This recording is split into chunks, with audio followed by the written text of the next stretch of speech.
शंकर बाबा जी, इन्होंने बताया कि मुझे संस्कार मिले परिवार के, लेकिन सीधे माता पिता से नहीं मिले, दादा दादी से मिले। ये है परिवार। माता पिता से मिल भी नहीं सकते। क्यों नहीं मिल सकते? क्योंकि जिस समय बच्चा बच्चा होता है उस समय उसके माता पिता युवा होते हैं, और जो युवा हैं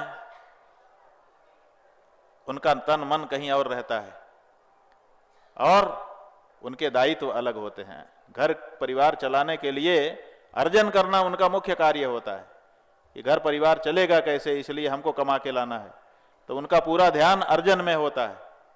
तो वो बच्चे पे कैसे ध्यान दे सकते हैं? और जिनके पास ये दायित्व तो नहीं है, वो दादा दादी अगर घर में हैं तो उनके पास समय ही समय है बच्चे के लिए, और अनुभव ही अनुभव है बच्चे के लिए। इसलिए इन्होंने बिल्कुल सही शब्द का प्रयोग किया कि पका पकाया फल बच्चे को खाने के लिए मिल जाता है। अनुभूत बातें नई पीढ़ी को संप्रेषित कर दी जाती। यह परंपरा है हमारी। आप दक्षिण भारत में चले जाइए, वहां ऐसे परिवार आपको मिलेंगे जिसमें दो ही नाम चलता है, दादा का और पिता का। जो दादा का नाम है वही पोते का हो जाता है, और जब उसका लड़का होता है तो उसके पिता का जो नाम है वो दादा हो जाता है, तो फिर वही नाम उसका हो जाता है। दादा पोता, दादा पोता, दादा पोता, ऐसे ही दो ही नाम में पूरा उनकी वंशावली मिल जाएगी आपको। क्यों मिल जाएगी?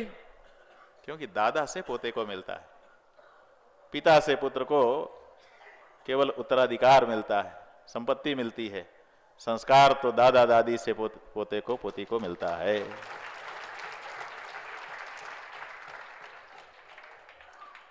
और ये तो तीसरी पीढ़ी हुई, अगर उसके पहले की भी पीढ़ियां हों, उनका कितना अनुभव होगा? उसके भी पहले की पीढ़ी हो। हरे कृष्णा। श्री श्री रुक्मिणी द्वारकाधीश मंदिर का निर्माण कार्य अपने अंतिम चरण में है। भगवान के लिए बहुत भव्य महल बनाने, उसके भी पहले की पीढ़ी हो, उसका कितना अनुभव होगा? मान लो प्रत्यक्ष उपलब्ध ना हो और उसने अपने अनुभव अपने आने वाली पीढ़ी के लिए कहीं सजो दिए हों, उनको पढ़ करके हमको कितना ज्ञान प्राप्त हो सकता है। और यही काम हमारे पूर्वजों ने किया।